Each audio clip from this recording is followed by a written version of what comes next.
call to order. It is 9:30 a.m. on October 10th, 2024. I call this meeting of the Citizens Clean Elections Commission to order. With that, we will take attendance. Commissioners, please identify yourselves for the record. Amy Chan. Christina Werther. And I am Mark Kimball. We do have a quorum. Now we're going to deviate a little from the printed agenda. The order of items will be first, the Executive Director's report for a brief discussion of our debate program, including last night's U.S. Senate debate.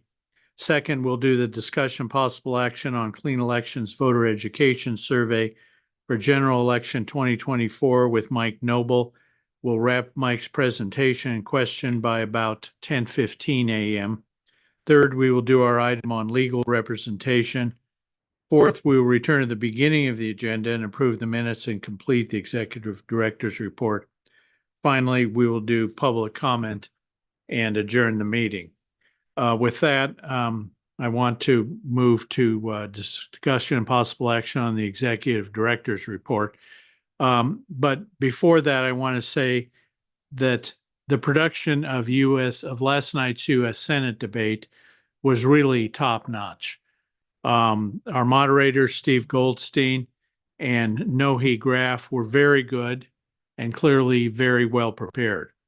The debate allowed voters to really get a sense of who these candidates are, and I believe it made a significant contribution to our state's democracy.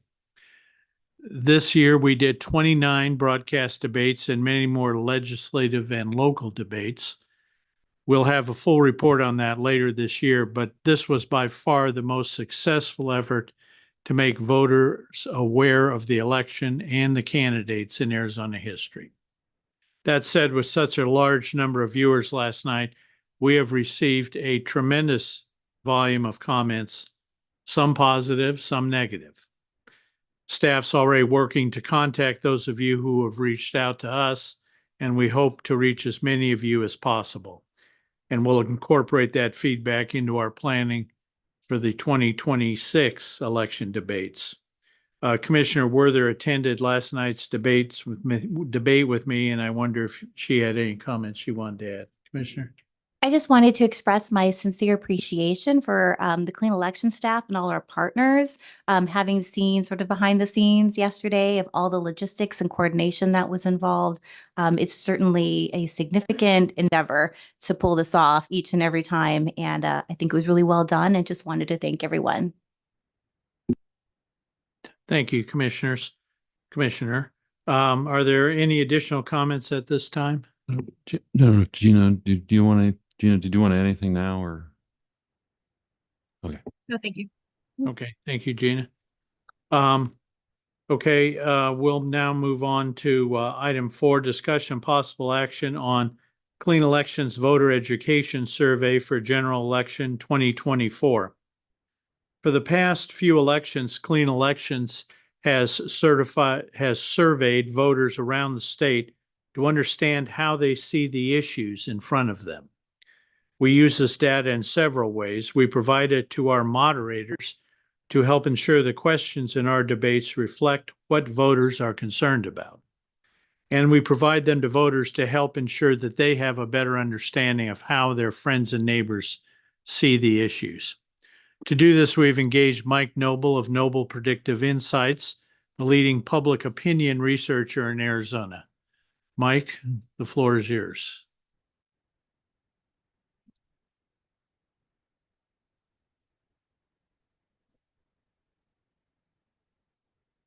Slides. Oh, page? Okay. Oh, sorry, yeah.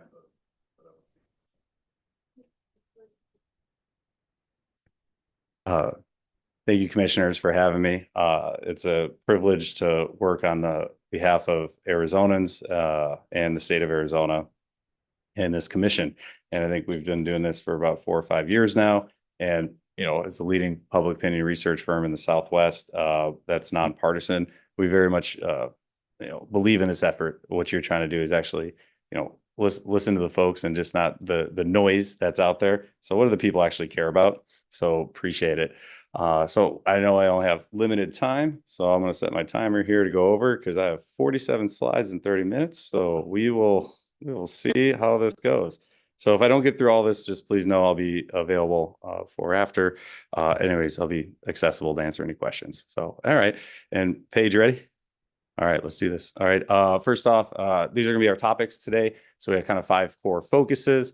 Trying to say the state we'll do from a top of the funnel view and then start working our way down to the issues that matter most. Then talk about the shift, since this is our 3rd survey that we have done. Show like, hey, where were things at early on in the year compared to, as we've revved up to this election timeframe. And now we're 26, 27 days from election day. So that's fun. And then a couple of the upcoming policy proposals that are really talked about on there, and then some consistency and some voter preferences. So next slide, please. All right, briefly. So the goals, we just don't survey to survey. There's very much an intention of what we do. So these were the goals. So when, there's a lot that goes in when you see these final numbers. Ultimately, this is what is kind of our North Star of, what are we trying to do? So from how we're going to sample our audience and collect those opinions, to how we're going to write the survey script, to when the analysis, et cetera. So we very much guide this, but this should sum up kind of the commission's objective. And with that, let's dig in. Next. All right. So first off, this is kind of a level set. That enthusiasm is basically high, and between likely voters and registered voters. You'll hear that a lot of times of folks when talking about polling. The 2 main populations, especially during election time, is registered and likely. So the thing is, though, is that normally they're like, oh, if it's not registered or if it's not likely, that doesn't count. Here's the thing. So just trying to show them for like enthusiasm level, broken out by some key demographic groups such as gender, age, and party. You notice that pretty much on the bars that there really is no statistical difference between the 2. And why that is, we're in a presidential election. Last election for president, it was 8 in 10 Arizona voters came out to vote. In a midterm, it's anywhere from high 40s to mid 60s. So, I mean, that really fluctuates in midterms. Arizona is arguably one of the most competitive states in the country. And so anyway, people's awareness is higher than ever, and just showing that piece. So when you're looking at these numbers, know that there's not really a difference between registered and likely because turnout is so high. Pretty much almost everyone's a likely voter right now. All right, say the state. Say the state. Next slide. Arizona still believe that the state is headed in the wrong direction. So this is kind of the on track or going in the wrong direction. So look at the green and red lines, as green meaning optimism and red being pessimism of how they think things are going. And right now, Arizonans are a little bit more pessimistic than optimistic, but you notice that's kind of driven a little bit more by partisan priorities. You have Republicans driving a little bit more of the negative sentiment, and then Democrats are a little bit more positive when it comes to the state. But things have also changed very much politically here in the last 5 years. Next slide, please. So when we look at which party to run the state, so this is what we call like the generic ballot. So, I mean, it's interesting is that 8 in 10 of the electorate is almost the die is kind of already cast on which side they're kind of voting for. So you really have like 20% of the electorate that really is non-party loyal. And you notice this trend since, our first survey was back in November, so end of 2023. Then we did mid in 2024 in March, and then August, the most recent one. And you notice that as we've marched closer to election day, you notice how that has gotten tighter. But you notice from whenever for the race for president, for Senate, the balance control for Congress, the balance control of our state legislature, everything is tight. Everything's competitive. And if you look at this, it's right now 41-40. Republicans with a 1 point, but that's basically statistically insignificant. So it's close, but that's why we are a battleground state and probably the most popular state in all of our in the country these days when it comes to politics, good, bad, or indifferent. Next slide. So what Arizonans care about? I think that's what we're more so here. So that was just kind of a level set of the mood where we're at. And what we see here is we did a multi-layer approach. So what was so interesting about this survey of the objective of really trying to dig down into the voters and what do they care about? What keeps them up at night? And I would argue that this is truly unique, but also I think one of the most comprehensive and robust ways to go about it. So we allow people to select from 50 issues. Most surveys have like 12. 50 issues, and each of them are slotted into larger categories. For instance, you'd have jobs and economy, then parentheses taxes. So kind of that subcategory. So what's really driving that jobs and economy, or jobs and economy, gas prices or inflation? I mean, choose your adventure. So we use a multi-stage question versus ask many people like, hey, what are the issues that you want at first? So like, what do you want to know? So, and that's a select all that apply. So again, what are you curious about? What's interesting? And then we start drilling them down to, okay, pick your top three. So what do you want to know more about? And then the need to know issues, which is like, what is their number one driver? So anyway, so I think this gives us a good sense of where folks are at, and really hitting it from a multi-pronged approach. And again, I'd say it's the most robust in all of Arizona. Next. These are our 12 categories that were in there. And of course, they have a bunch of subcategories. But as you can see, they run the gamut from healthcare, government, immigration, gun policy, public safety, etc. Next. All right, so let's look first. So candidates, so when picking the issues, so like this is the one of hey, which ones are you kind of interested, or you want to know more about a candidate's position when running for office? And it's interesting. Jobs and economy was the first one at the highest at 7 and 10, chose that. Immigration was number 2, 6 and 10 chose that. Healthcare not far behind. Education, housing, infrastructure, and farther down the line, you notice environment is kind of taking a little bit more of a back seat, at least this election, when it comes to voters' mind. I mean, you still have 3 in 10 of voters that still believe that, but again, it's maybe not as prevalent as maybe we've seen in previous elections. Next. So, but when asked their top 3 issues, abortion climbs 4 spots, cementing itself in the top 3. So when you see the rank change, so that change those numbers above, so those either gray boxes, the green or the red boxes, that's showing the difference between, okay, when we started from the top of the funnel, what are they mainly interested in? Like, what are they curious about? So, okay, now pick your top 3. Where did they move ranking wise? Did they move up? Did they go down, or did they stay the same? And you notice jobs stayed the same. Immigration stayed the same in ranking, right? So there was still a top priority. Abortion, though, moved up. So moved up 4 spots, actually. So when it was like, hey, I'm curious about this issue, but then saying, oh, pick your top 3, where they want to learn more, that definitely moved up. Healthcare dropped down slightly, education slightly, housing unchanged. Elections moved up 3. I think you all know a little bit about that stuff. And so anyway, so and then it was interesting, infrastructure dropped down 5. So next one. So now we get to, okay, let's ask them their top issue. So as we're drilling down more, like you got to pick your one. Like, okay, let's say I really care about inflation, but I also care about abortion or immigration. But okay, now I got to pick one. Like, what's my main driver? And you notice here that abortion then creeps up tied. It's actually abortion, immigration are basically tied for that top spot. Or I'd say tier 1 is abortion, immigration, and jobs are really driving that right now. And you notice some of those other ones are tailoring off, but those are really the 3 biggies that are really being talked about or as on voters' mind that's keeping them up at night. Next. All right. So to frame this a little easier. So I know he showed a bunch of boxes, a bunch of line charts. So, hey, how do we bring this kind of encapsulate this a little bit easier for you? Is that a lot of voters care about. So we just showed the top 3 for top issue, then where they can select all what they're interested in, their top 3, and then finally their main priority, and showing you kind of what was driving what. And you see a lot of voters care about affordable housing, but when they had to narrow it down, laws regarding abortion access, overtook it. And border security or immigration and inflation or rising prices, which is jobs in the economy, were consistently near the top. So what were some of those underlying issues? These were the ones really, poking their heads out. Next slide. All right, so let's first look at this is just what we have right now. You have, I'd say, a blue team, which are Democrats. You have the red team, Republicans, and then you have the purple team, which are your independents or non-party affiliated. So let's look first at what's driving what. And by the way, in Arizona, we're basically a third of these few groups with a very slight edge to Republicans overall statewide. In Maricopa County, independents are actually now the larger of the 3 groups of how that's trending. So anyway, so let's look at the blue team first. So what's driving this team? And in that, you notice that, and we put the surveys out there since we've done 3 of them.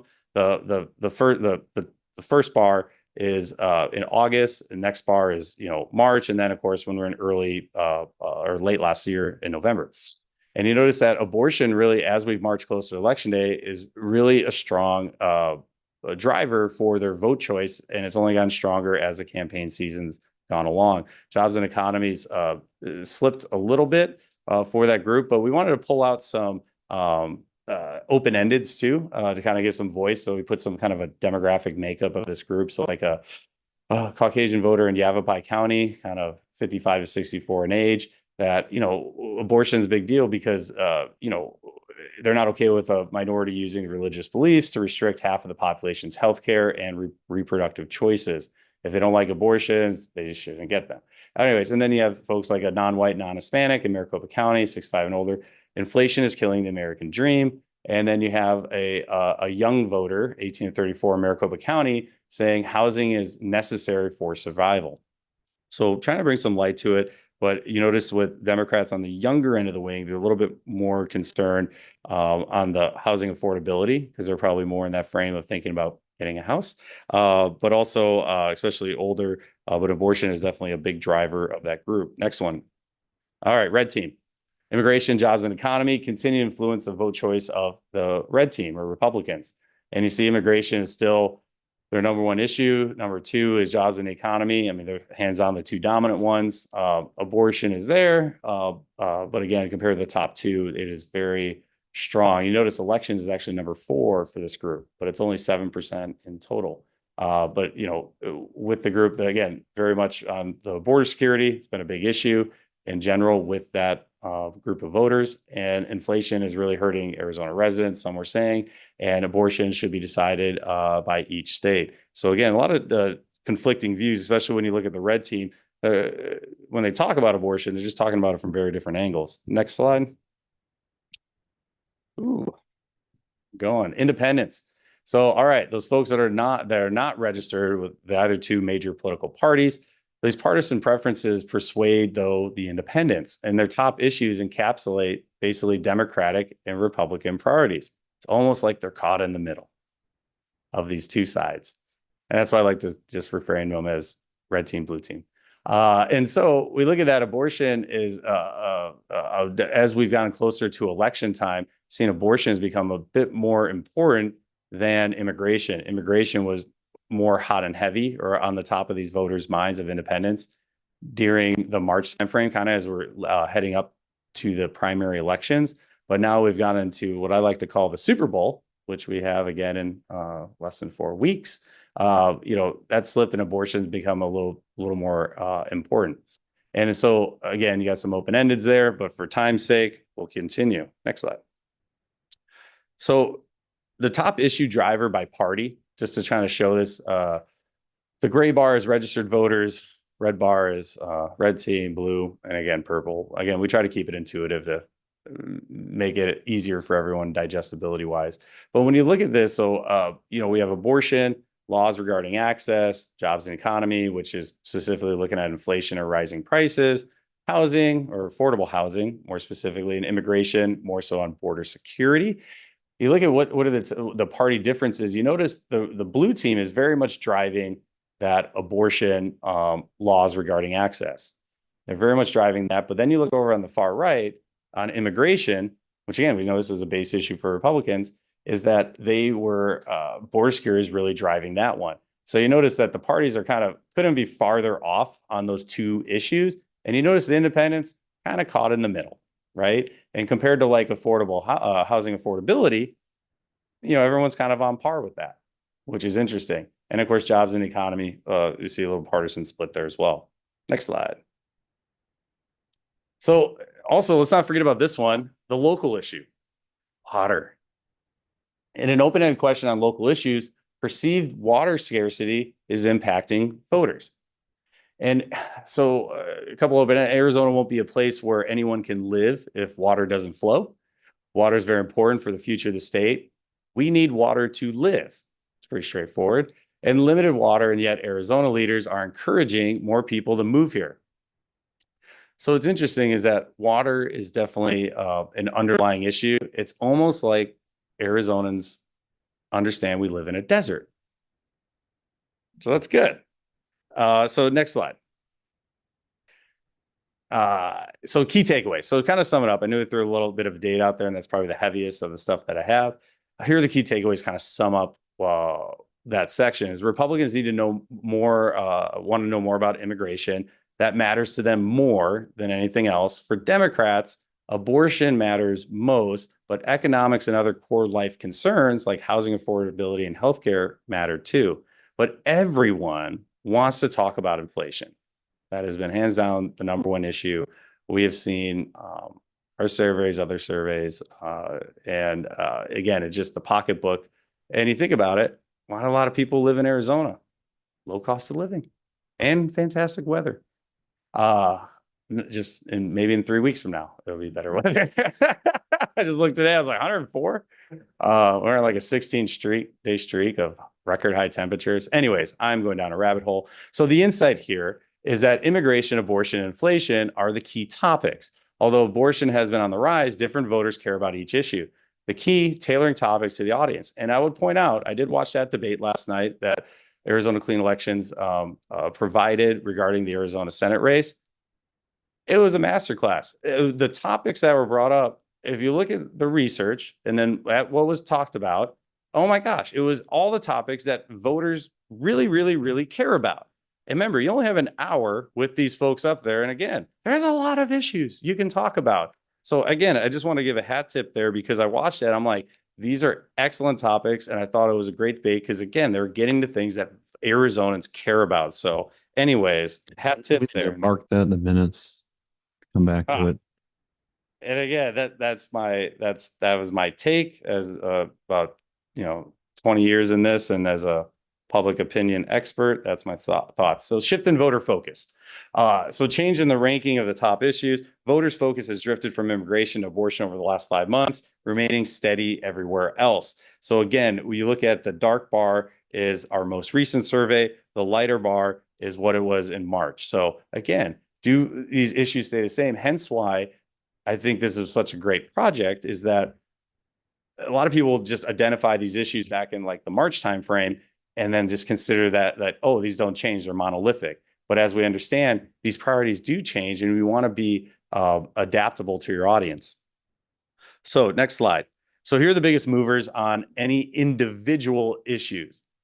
So abortion law, so laws regarding abortion access, that went up. So as you had to have them drill down, but also as we move closer to election day, that increased. What also increased since March was another end of abortion, which is whether the candidate calls him or herself pro-life or pro-choice. That came out. And so border security, though, dropped 5 points in that time frame. So ballot propositions. All right, we have 13 that I'm aware of. That's just at the state level. That doesn't include county or anything else. But if you got it, I think it's 3. I had the number just yesterday. It's not a voter guide. You got a voter phone book, basically, in size. It's what, 355 pages, somewhere along those lines. It's in the 300, somewhere in there. But that's a ton. We have a lot of initiatives. So looking at these are the election-related ballot measures. The first one is Make Elections Fair initiative. So that's open primaries. The next one down, the middle, is Arizona's required partisan primary elections amendment. That's literally the exact opposite, which is closed primaries. And then you have the 30 legislative district signature requirement. What's fascinating about this, and we've seen it with other research, is that all of these are in a pretty good spot. And by the way, when you see net on the side, that's among those that have an opinion. So the support or oppose, so not including those not sures. So among those that have an opinion, is that positive or negative? And you notice that a lot of them are on a strong positive. And you're probably wondering, why in the world would open primaries and closed primaries, which couldn't be more vastly different, are both positive? Me and my research team thought the same thing when we found this in another survey just before. And of course, we saw it again here.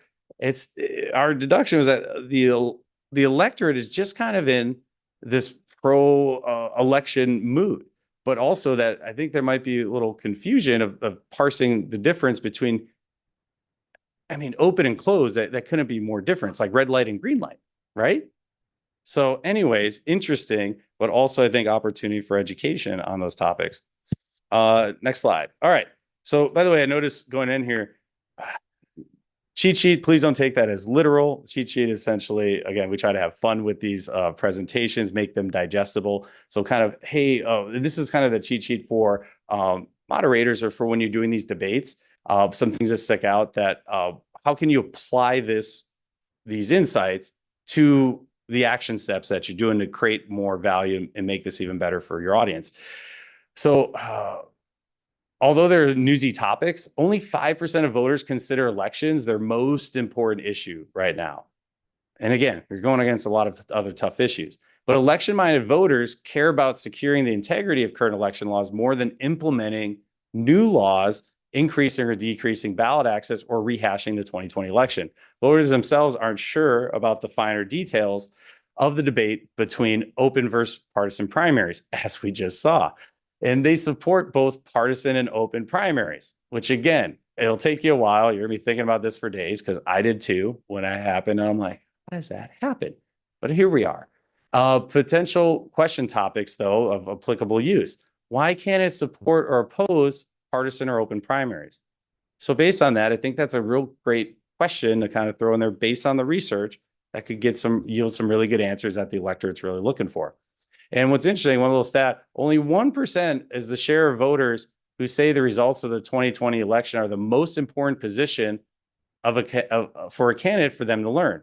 So another takeaway, and this is not to suppress an issue by any stretch, but when you have only 1% saying, hey, to relitigate 2020, just know that no, the 99% of the electorates move past that. So anyways, where to spend your time. All right, next one, opinions on abortion. So again, as we saw, this is an important issue, especially when we look at any female demographic under the age of 50. And so Republicans are the only large demographic group who believes that abortion should be legal in all or most cases. So when you look at the questions, and the yellow is, hey, should it be legal in all? For the dark, the light yellow is legal in most cases. So are they kind of a hardliner or most of the way there?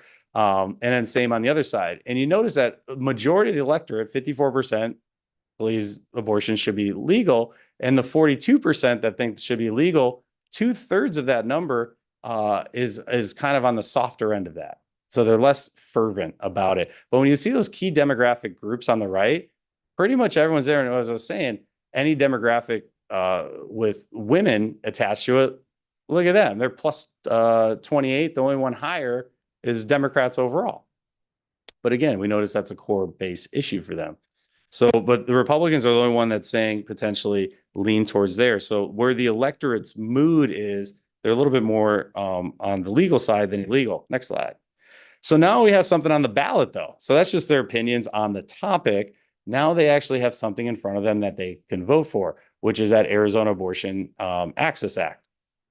And so when asking about that, of where they support or oppose, trying to get a feel of where folks are at, by a 2-to-1 margin, Arizona voters support adding abortion rights to the Arizona Constitution. And again, by looking at the previous numbers, not surprised why it's in that state. In the Arizona Abortion Access Act, or the quadruple A, I think you probably sum it down to, would amend the Constitution to expressly state that every individual has a fundamental right to abortion and prohibit Arizona from denying, restricting, and interfering with the fundamental right to abortion before fetal viability. Anyways, if you want to get in the weeds, that's what it is. Anyways, by party, you notice where folks are, but the big thing is we're in this very hyper-partisan time frame. So you have Democrats on one end, Republicans on the other. So, but you notice independents, they're plus 33. So next slide. So here is the kind of takeaway for Paige. Next slide, please. Oh, hold on. By the way, it wasn't Paige. She's doing a great job. It's the technology. See, I got your back, Paige. Don't worry. Well, for the record. Yeah. All right. Page. So, all right. So abortion. So roughly half of voters consider abortion when deciding their vote. So it's already in their mind space of their decision-making process. But to those voters, it's very important. And nearly 2/3 of Arizona voters, including 50% of Republicans, support the repeal of the 1864 abortion ban, and 1/4 or 27% think they should have stayed in place. So again, where we're at in this issue is just the electorates just kind of move. But abortion is a key issue in Arizona, but voters want deeper questions. They care less about pro-choice, pro-life labels and more about the candidates' policy positions on this. Because what we know is for the vast majority, it's not extreme one way or extreme the other. Actually, where the bulk of the electorate is like, hey, it should be somewhere in the middle. But here's the thing. Can anyone define what the middle looks like? But that's a key thing that they're wanting to know and to have that conversation about. So potential question topics: is there a point in pregnancy after which abortion should be banned? If so, how many weeks? So again, where do they sit in that gray area? How do these candidates that are going to be making policy decisions, where do they sit there on this issue? Next. All right. 4 minutes left. We can do this. Voters want to curb illegal immigration. So moving on to the immigration topic, this one's fascinating. So you look at Gallup, they have a tracker. They've been, they track stuff over the last 5 decades. It's funny that we've been for like 3 decades, always very like open to immigration. Like, hey, folks should come in, etc. In the last 3 years or so is the first time where it's actually moved from either from being open to, hey, we should either keep the same or kind of pull it back.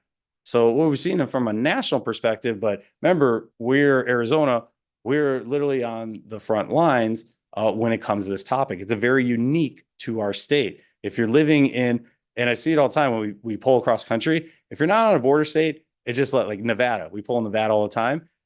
Immigration is just way less important there. But, oh, what do you know? Arizona, because it directly impacts us, right? It's good, bad, or indifferent. So when you look at legal immigration, when saying, hey, asking the electorate, should legal immigration be increased, decreased, or kept about the same? They're basically split, a third, a third, a third. Interesting. But then illegal immigration, they're very much saying that should decrease. So they're fine on legal immigration, but illegal immigration is kind of where that separation is. But a lot of people just get that all jumbled together. So next slide. So there happens to be a ballot proposition regarding border security or immigration, which is at HCR 2060, which is that thing that was passed out of the legislature. That was kind of a tougher thing on border. Well, large majorities of Arizona voters support this measure, primarily because of the work verification requirements and the increased punishments for fentanyl dealers. And what's interesting about this initiative is that it kind of had like 3 core parts to it. Normally, initiative kind of is just on one part. This one kind of had 3 things in it. So we wanted to break out those 3 core items and ask like, hey, why are supporters supporting it? Which is in the blue.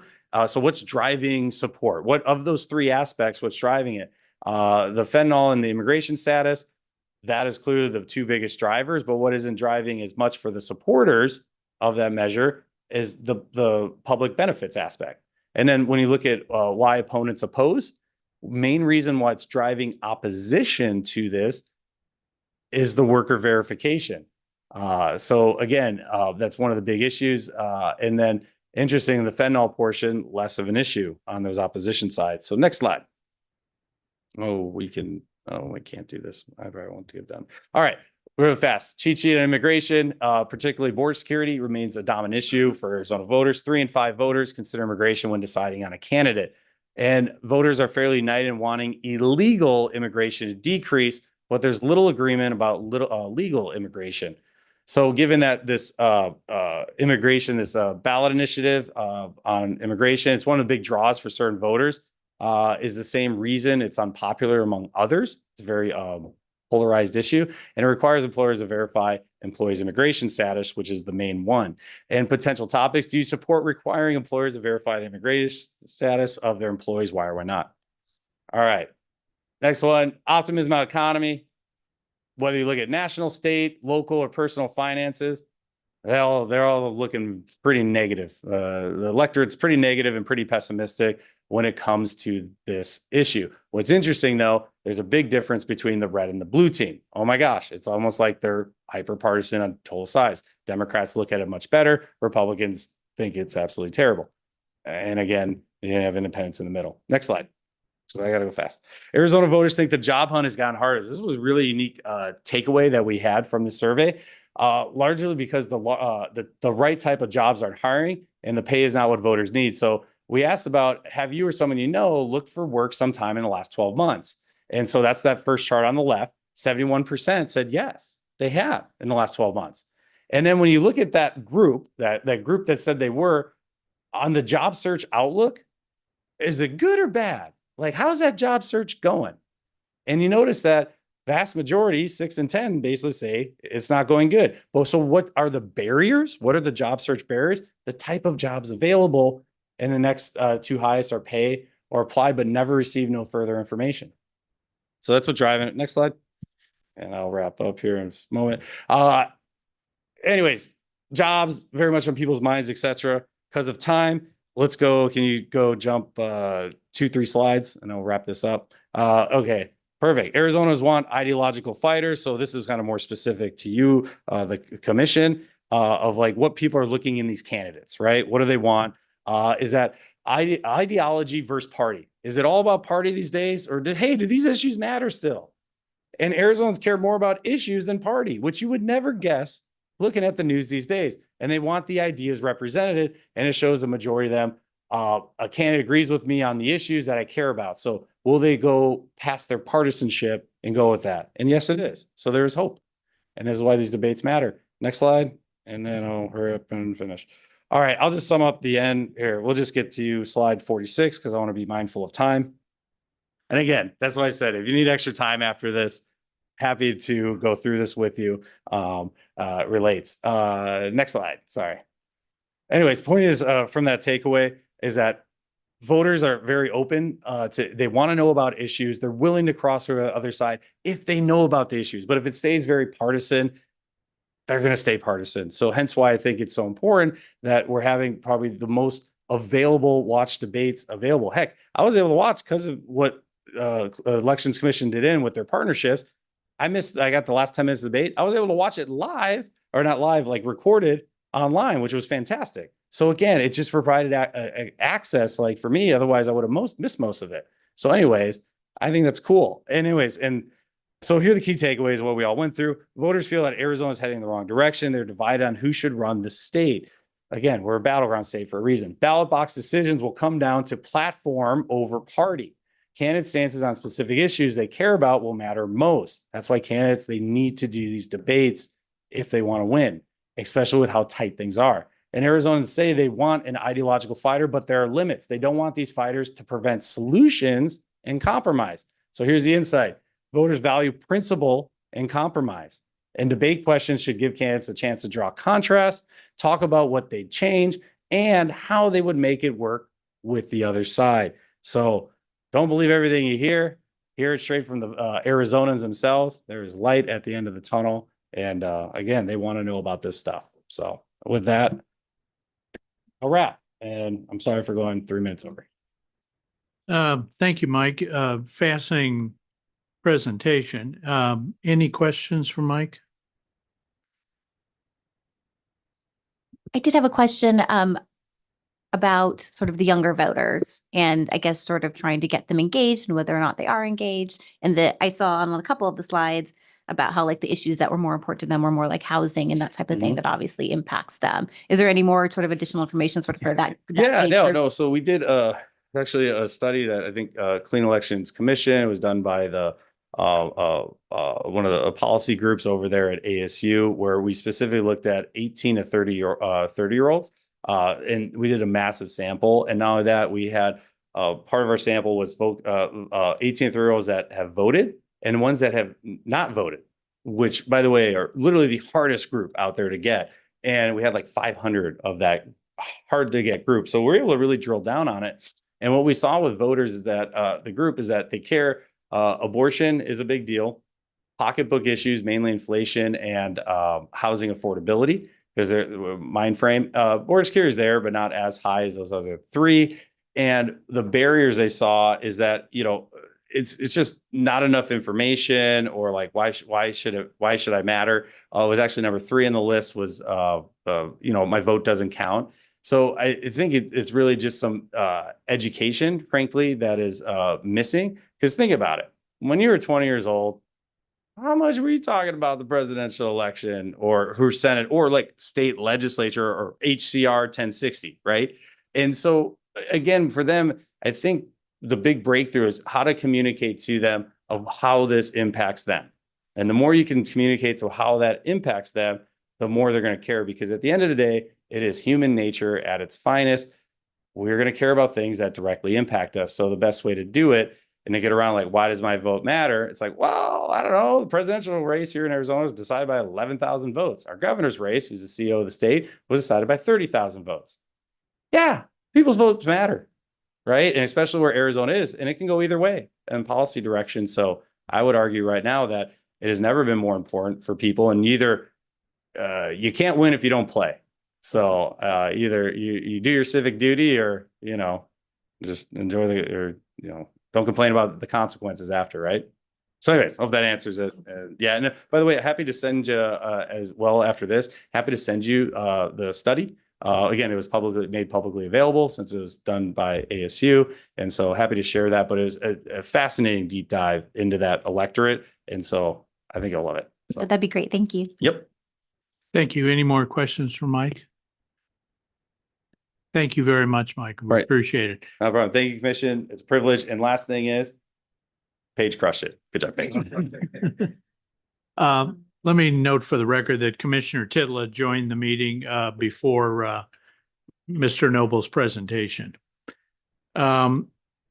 Now we're going to move to item 5, discussion and possible action on commission legal representations. Is there a motion to go into executive session? I make the motion. Commissioner Werther has moved that we go into executive session. Is there a second? I second the motion. Seconded by Commissioner Chan. I will call the roll to go into executive session. Commissioner Chan, Aye. Commissioner Werther, Aye. Commissioner Titla, Aye. chair votes aye. The vote was 4-0 to go into executive session. We will adjourn the public meeting to go into executive session.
We are back in public session now. Do I have a motion from any member of the commission based on our executive session? Mr. Chairman, I move Commissioner Chan? that we direct staff to proceed as we discussed. Our attorney to proceed as discussed in executive session.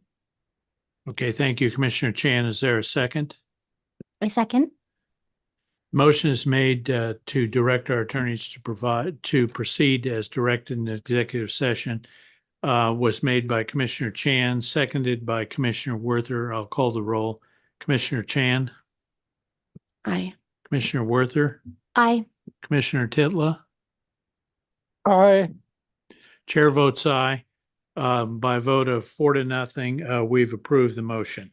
With that, we'll return to the approval of minutes. Mr. Chairman, Just a second, discussion of possible action on the minutes for our July 25th meeting. Is there a motion to approve the meeting minutes? I was going to move that we approve the minutes as written. Okay, thank you, Commissioner Chan. Is there a second? Second. It's been moved by Commissioner Chan and seconded by Commissioner Werther that we approve the minutes for our July 25th meeting. I'll call the roll. Commissioner Chan, Aye. Commissioner Werther, Aye. Commissioner Titla. Aye. Chair votes aye. The minutes are approved 4-0. Item 3, discussion possible action on executive director's report. We had a little bit of that, Tom, but we'll take the rest of it now. Yes, thank you, Mr. Chairman. Just for anybody who doesn't know, the general election is November 5th, and early voting is underway here in Arizona. You can go cast a ballot at the vote center if you're in Maricopa County, and if you're waiting for your mail ballot, it's coming. I want to highlight a bunch of stuff. I really think this is this is my favorite executive director's report I've worked on in quite some time. At the state fair, we have our really tremendous voter registration outreach exhibit that is generating, I don't know how much traffic, but quite a bit, and I'm sure we'll get a report on that in our year-end wrap-up on voter education. But it's very cool, and you can watch that link for a story by Cronkite News about it. Alec has been working very hard with his team, which is mostly him, but nevertheless, to update our website with candidate propositions at the federal, state, and as much as possible city level information as we can. So right now we think we've got the best, and we're moving towards trying to be the one-stop shop that we've been asked to be. But right now we think we've got the most comprehensive, the richest website available for folks who are looking for that information. And as we stress all the time, we're talking to folks, the difference between what we do and everybody else does is we're a website for voters, not a website of an election agency that also has to talk to voters, right? It's a subtle difference, and it's not to denigrate what those agencies do. It's just to say that we get to have that different focus. We've talked about the debates. The 2024 General Election Voter Education Guide is out there. Another thing that's out there, we've done this in the past, and we're really trying to get people to focus on it. Looking at those issues that Mike identified, we did a series of interviews with subject matter experts. So 3 professors, 2 from ASU, and one from U of A on the economy, immigration, the border, and abortion. And those are really informative and really try to get at the issues in a real way. The economy one, on inflation and the like, with Professor Dennis Hoffman from ASU, was a lot of fun to film. He's very, very bright. I mean, he's a genius, and he really was able to explain inflation in a way that I felt like I really learned something. We also produced, as we have for several election cycles, our Central Arizona Project Board Meet the Candidates, which Avery was nice enough to kick off for us, and that was really great. I feel like I'm missing a page.